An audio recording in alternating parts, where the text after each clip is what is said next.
اهلا وسهلا الغزالات ديالي، كي دايرين؟ لاباس عليكم؟ نتمنى تكونوا بخير وعلى خير.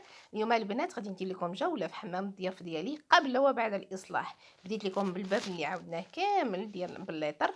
دابا خصنا البنات غير يتفيرنا، لان اش غنقول لكم البيبان ديال الدار كاملين لقيناهم لا حول ولا قوه الا بالله.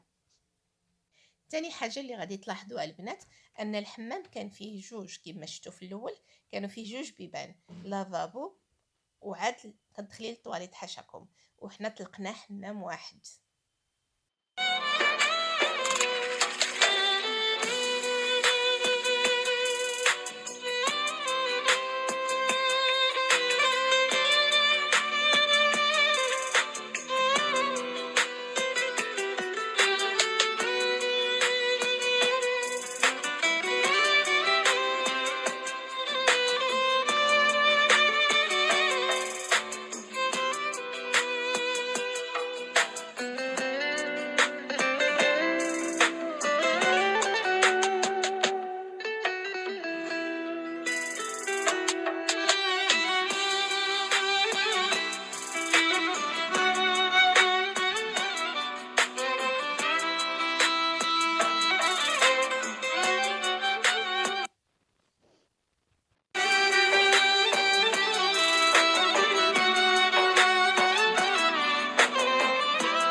وحقيقه البنات شنقول لكم، هاد الحمام ما كنستعملوهش بزاف، حاطه فيه غير اللي هو ضروري الصابون.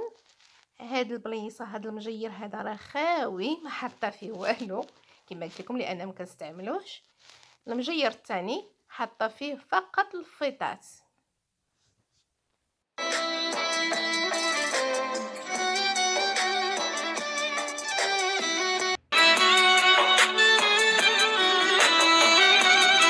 وهاد البلاصه البنات حطيت فيها هاد البو هذا، علاش؟ لانني جاتني لي سباس ديال ما درتش البيدي، وبقى ليا لي سباس ما بين الطواليت حاشاكم والبيدي، ديك البلاصه كبيره وخاويه، فاضطريت انني نحط فيها هذاك الفاز اوناتوندو نعاود الاصلاح وندير البيدي.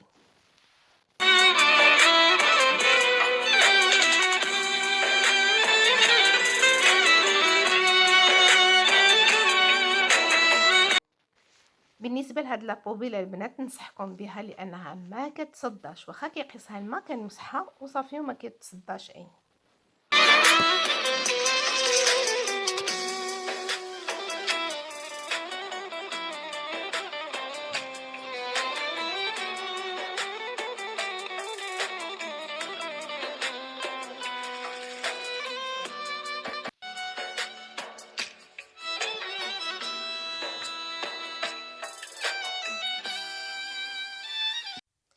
هاد لافاس هذا البنات درنا له زليج كما شفتوا، ماط زليج كيجي طويل طويل ماط، ما كيشد شي الوسخ وما كيضبب شي نهائيا.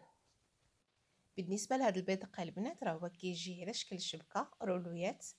الثمن ديالو تقريبا من 450 درهم، حنا خدينا ب 450 درهم حتى ل 1200 درهم. راه فيه اشكال وانواع وكل واحد على قد جهده. وليداتي غتلقاوهم دائما حاضرين ناظرين في لي فيديو.